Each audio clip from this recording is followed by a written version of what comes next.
वीर सावरकर या कायर सावरकर, देशद्रोही या देशभक्त, सेकुलर या कट्टर हिंदू।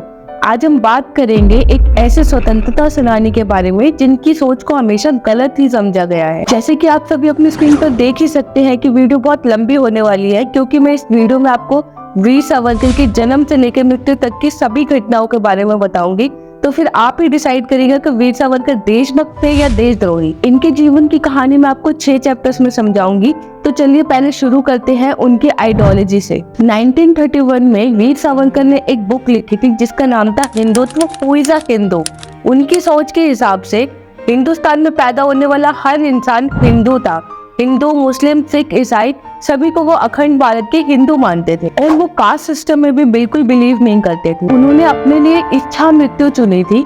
1 फरवरी 1966 को उन्होंने खाना पीना, दवाई लेना सब बंद कर दिया था। तब उन्होंने एक आर्टिकल में लिखा था, आत्महत्या नहीं आत्मर्पण। उनकी सोच के हिसाब से वो कहते थे, When a man's life mission is over and he no longer has the will to serve society, he should not wait for death but go to death himself। उनकी सोच का आज भी विरोध किया जाता है। उनके बारे में मुख्यतः 3 ये बातें कही जाती है कि वे सच्चे क्रांतिकारी नहीं थे, क्योंकि उन्होंने अपनी रिहाई के लिए अंग्रेजी हुकूमत को 5 बारी मसी पिटीशन लिखी थी। ये देखिए, ये मेरे लिए सबसे जरूरी डॉक्यूमेंट है। ये देखा आपने? दिख रहा आपको? और इसमें आप देख लीजिए, ये सावरकर जी की चिट्ठी है जिसमें उन्होंने अंग्रेजों को लिखा है। और मैं पूरी चिट्ठी आपको पढ़नी होगी। देख लीजिए, मैंने हाईलाइट की है। अगर मैं सिर्फ एक लाइन पढ़ना चाहता हूं, अंग्रेजी में लिखी है तो मैं अंग्रेजी में बोल देता हूं। I beg to remain, sir, your most obedient servant, V.D. Savarkar. Hindi में ट्रांसलेशन कर देता हूं, सर मैं आपका नौकर रहना चाहता हूं। ये मैंने नहीं लिखा, ये सावरकर जी ने लिखा है। तो इसको आप पढ़ लीजिए, देख लीजिए। अगर फडणवीस जी देखना चाहते हैं इसको, वो भी देख लें। तो मैं तो इसमें बहुत क्लियर हूं, सावरकर जी ने अंग्रेजों की मदद की। गांधी जी की हत्या में भी उन्हीं का हाथ था और ऐसा भी कहा जाता है कि हिंदुत्व की राजनीति जो आज देश में हो रही है वो भी उन्हीं की देन थी। वीर सावरकर अपने देश से हिंदू धर्म की 7 पाबंदियों को खत्म करना चाहते थे। नंबर 1, स्पर्शबंदी। उनके हिसाब से छुआछूत की प्रथा को खत्म कर देना चाहिए था। नंबर 2, रोटी बंदी। वे चाहते थे कि ऊंचे और नीचे जात के लोग एक साथ बैठ के खाना खाएं और इस पाबंदी को खत्म कर दिया जाए। नंबर 3, बेटी बंदी, जिसमें वो ये कहते थे कि इंटरकास्ट मैरिज अलाउ कर देनी चाहिए और हर कास्ट के लोग एक दूसरे से शादी करने में समर्थ रहें और उनको सपोर्ट करें। नंबर 4, व्यवसाय बंदी। जैसे कि हमारे देश में पहले होता था कि क्षत्रिय से लड़ाई कर सकता था, ब्राह्मण से पूजा कर सकता था और हरिजन से सफाई कर सकते थे, तो वो इस बंदियों पे भी प्रतिबंध लगाना चाहते थे। नंबर 5, सिंधु बंदी। जैसे कि पहले भारत में लोग सोचते थे कि भारत के बाहर ट्रेवल करने से आपका कास्ट या धर्म बर्बाद हो जाएगा, तो वो इस बात पे भी पाबंदी लगाना चाहते थे। नंबर 6, वेदोक्त बंदी। कुछ कास्ट के लोगों को पहले वेद वगैरह पढ़ने नहीं दिए जाते थे, तो वो इस पे भी प्रतिबंध लगाना चाहते थे। नंबर 7, शुद्धि बंदी। जो हिंदू कन्वर्ट होकर मुसलमान या फिर क्रिश्चियन बन चुके हैं, उन्हें पहले हमारे धर्म में वापस कन्वर्जन के लिए बंदी थी, वो इस पर भी प्रतिबंध लगाना चाहते थे। Veer Savarkar versus Nehru's energy.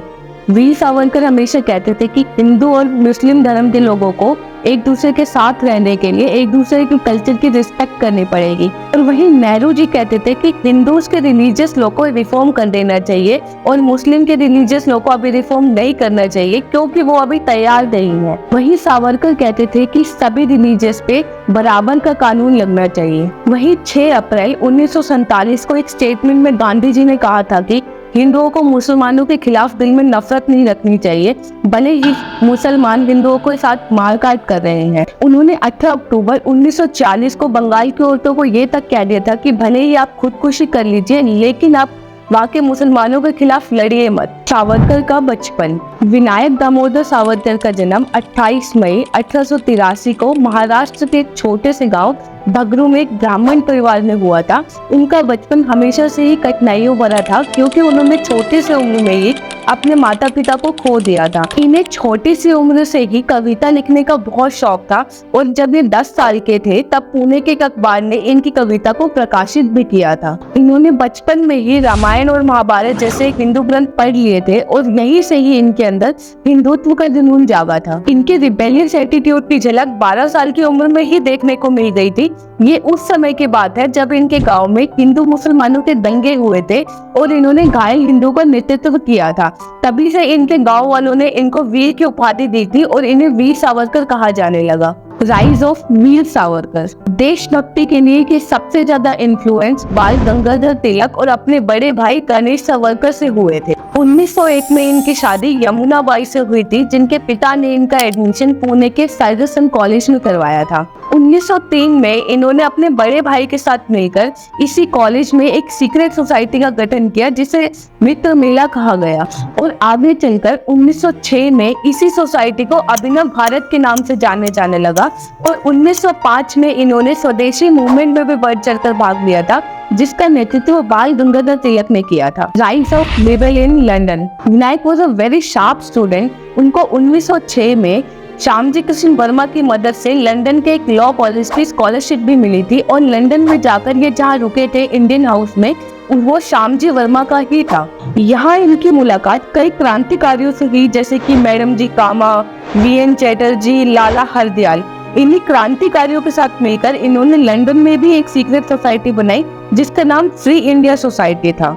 इसी सोसाइटी की मीटिंग्स में इनकी मुलाकात मदन लाल ढींगरा से हुई थी, जो आगे चलकर इनके गहरे मित्र बने थे। इनकी दोस्ती की गहराई 1 जुलाई 1909 को दिखी, जब मदन लाल ढींगरा ने इंपीरियल इंस्टीट्यूट ऑफ लंदन में secretary of state of India के एडवाइजर कर्जन विली को शूट करके उनकी हत्या कर दी। और ऐसा भी कहा जाता है कि मदन लाल ढींगरा ने जो हथियार यूज किया था वो उसे वीर सावरकर ने ही दिया था। इन्होंने इसी समय लंदन से कई बार भारत में सीक्रेटली बॉम्ब मैन्युअल्स भेजे थे। लंदन में ही इन्होंने 1909 में एक बुक भी लिखी थी, जिसका नाम है the Indian war of independence 1857। यही बुक आगे चलकर कई क्रांतिकारियों के लिए गाइड बुक भी बनी, जैसे चंद्रशेखर आजाद, भगत सिंह, सुभाष चंद्र बोस। Son of Veer Savarkar. 1909 में इनके बड़े भाई गणेश सावरकर ने मारने मिंटो के खिलाफ भारत में एक आर्म्ड रिवोल्ट शुरू किया था, जिसकी वजह से उन्हें काला पानी की सजा सुनाई गई थी, जिस वजह से उनके साथी अनंत लक्ष्मण कान्हरे ने नासिक के कलेक्टर एएमसी जैक्सन की गोली मारकर हत्या कर दी, जो कि गणेश को काला पानी की सजा दिलाने में जिम्मेदार थे। और हत्या में जो हथियार यूज किए गए थे वो लंदन से इंपोर्ट किए गए थे, इसलिए उसका लिंक वीर सावरकर से किया गया और उनके खिलाफ अरेस्ट वारंट जारी किए गए। इन्हें शिप से भारत वापस लाया जा रहा था, लेकिन ये फ्रांस के पोर्ट पर शिप से कूद गए और फ्रांस में पॉलिटिकल असाइलम की डिमांड करने लगे, लेकिन फ्रांस ने इन्हें पॉलिटिकल असाइलम देने से साफ मना कर दिया और इन्हें ब्रिटिश सरकार को सौंप दिया। Last nail in the coffin. British स्वतंत्रता सेनानियों में एक एग्जाम्पल सेट करना चाहते थे, इसलिए उन्होंने इन्हें 28 साल की उम्र में बिना किसी कार्रवाई के 25-25 साल की काला पानी की सजा सुनाई। सावरकर बैरिस्टर थे, इसलिए उन्हें जेल से निकलने का तरीका पता था और उन्होंने ब्रिटिश सरकार को 5 बार मर्सी पिटीशन लिखी थी, जिनकी रेट्स आप स्क्रीन पर देख सकते हैं, जिसे आज ध्रुव राठी जैसे बड़े बड़े यूट्यूबर दिखाकर बोलते हैं कि वीर सावरकर ब्रिटिश राज के साथ थे। लेकिन आप खुद ही सोचिए कि काला पानी जैसी जगह से निकलने के लिए मर्सी पिटीशन ही एकमात्र सहारा था। इस जेल में सारे कर्मचारी ब्रिटिश या तो पठान थे, जो धर्म परिवर्तन के लिए सबसे ज्यादा ब्रूटैलिटी करते थे। इनकी लास्ट मर्सी पिटीशन जो 1901 में लिखी थी उसे एक्सेप्ट कर लिया गया था और इन्हें 6 जनवरी 1924 को काला पानी से आजादी मिली थी, लेकिन फिर भी ब्रिटिश ने इन्हें 1937 तक रत्नागिरी जेल में कन्फाइनमेंट में रखा था और इनकी सारी प्रॉपर्टी भी जब्त कर ली गई थी।